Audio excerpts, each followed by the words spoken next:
built a little altar right over there. And I wanted it to be the lower level. And what happened was we did a $250,000 change order just to build this foundation. It's really wet here. You probably hear the pumps. It's not supposed to be a basement here. I wanted it, and we wanted to do it. Hopefully, because Walnut Hill was growing, I wanted the church to operate out of here. And we were denied. We were denied due to certain restrictions in the town hall that I don't want to bring up. I don't want to lose my denial. Anyhow, so I was denied. Then one day Frank came in, just started going to Pastor Frank's church. He started talking about this guy that spoke that night, and he said the guy came in and he talked about how he bought the equipment for TV in a church that he went to, and he spent all this money and he had no way to pay for it. So what he did is the bills started coming in, and he went to his administrative assistant and he says, put a box there and put God on it and put the bills in his box, okay? Because I don't want them. And I don't recommend this. This is not a business principle I practice. But that's what Frank told me. So I said, you know, Frank, that's a good idea. And we were talking there, and I had a lady named Lola, very Christian administrative assistant. I said, Lola, put a box for God there. And she goes, okay. So something came up. You know, I was working on something. I forgot what it was. And all of a sudden, the church called and said, are we ever going to have that basement? We'd been a year without it. And I said to Lola, I said, you know what? It's not my problem. It's God's. The very next phone call that came in was from the town hall.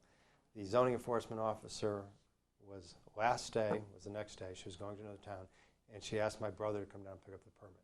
So you got to give up the control. That happens, and that has happened several times since then. But now, and let me talk about your property, John, because you know it's funny. Every time I do a lot of pastors, I do a lot of churches. I sold Pastor Faith Church their property. The Lord definitely ordained that one. But same thing with Grace. Anything to do with Walnut, I tell them what to do. We go the opposite direction. The Lord doesn't. Same thing with Jericho. I said rip it down, downtown Danbury, and that's not what the Lord wanted to do. But your property, I went out there with John Holbrook, and me and John, because Walnut was growing. So we went to exit 9. There's 40 acres there. The guy isn't going to sell the property, and we claimed it for Jesus Christ. John and I walked all the way around the perimeter. Anybody know John Holbrook? He's a real pain. He makes me walk around the whole perimeter. I thought we were going to have to pee in the corners. I mean, John's crazy. Okay. So anyhow, I walked and we proclaimed it for Christ. So, and Walnut wasn't ready. And the property came up for sale. It's a Jewish man. He's 85 years old. Wonderful man. I brought him offers $1.3 million higher than the church. 4 offers I brought him. Here's several million, here's several million, here's 7 million. By the way, here's another one, but they can afford $1.3 million less. He turns, Jewish attorney, Jewish man, he says, I want that one. He wants the church. You guys shouldn't have that property, but the Lord ordained it. I don't know how it happened, but it happened. And you were able to close it in a short period of time. So those, and I've had several times like that happen. But it seems when I give advice, like it's funny because the business thing and the rational thing is Walnut shouldn't have built where they built, but the Lord definitely wanted to build there. I mean, we brought him another piece of property, made all the sense in the world, but however it works, it works. It was the Lord. It was the Lord, right. Now, let me just tell you about the last 3 years. It isn't all peachy keen owning a company and going 21 years. We had a very good program going until 2005. In 2005, and I had a wonderful marriage of 52 years, but my mom had cancer. At the same time, my brother had cancer, and at the same time, then my sister had to have our ovaries. So I had 3 things going. So I took off. I'm going to talk from a business perspective, not a personal perspective. I took off July, August, September, and October.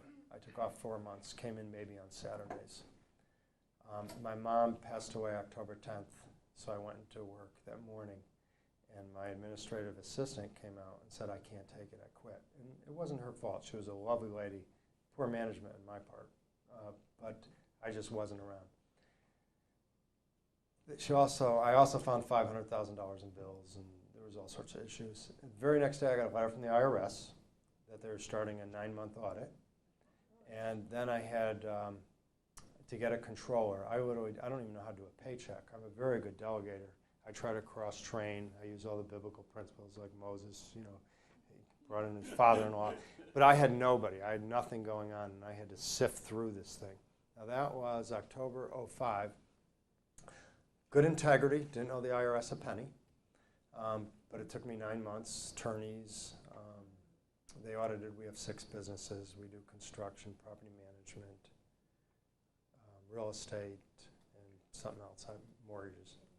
Anyhow, so I had to put somebody in place, had to bring in accountants, attorneys, went through the 9 months, went through trying to figure out bills, had to let people go. A couple other things happened. It's kind of like you're under attack. That's what I would like to think. But we have 2 religious discrimination lawsuits going right now against our company that started in the same 5 months. And we don't discriminate. Quite honestly, I hate to say, I'll fire a Christian the same way I will a non-Christian. You have to provide value for the company. What I'll do it in a biblical way, I've gotten much better. Not to say I haven't made mistakes. When I de-hire somebody, they know why and when and where, what's going on. We give plenty of notice, and we try to do it in a biblical way, but we don't discriminate. But anyhow, so we have 2 of that. I also had something crazy happen in my company. I had a triple affair at the same time going on. So I had 2 divorces come out of it. 1 stayed together. And it's hard as a Christian employer to know how to handle those situations. Do you let everybody go? It's like having an alcoholic. I've had plenty of alcoholics. I know how to handle that stuff. If they're willing to work on it and they show integrity, you keep them. If they are in denial, you have to get rid of them. When you have 250 people, you get used to letting people go and keeping people and stuff like that. But I had a triple affair, very damaging to the company. And I probably did not handle it to the best of my abilities. But 2 people came to know the Lord of it. I counseled with one of the elders at Walnut Hill Community Church. And this is all in the last 2 years. Now, I'm going to tell you this. I truly have not recovered from 2 years ago. I'm still in the process. The market's been a little tough, and that's been going on, but I truly haven't recovered. But I also got to the point where I look back, not a defining moment, but I understand how the basement, I gave it up to the Lord. It's the Lord's issue. It's not my issue. It's really his company, not my company. I'm just trying to get through the day half the time.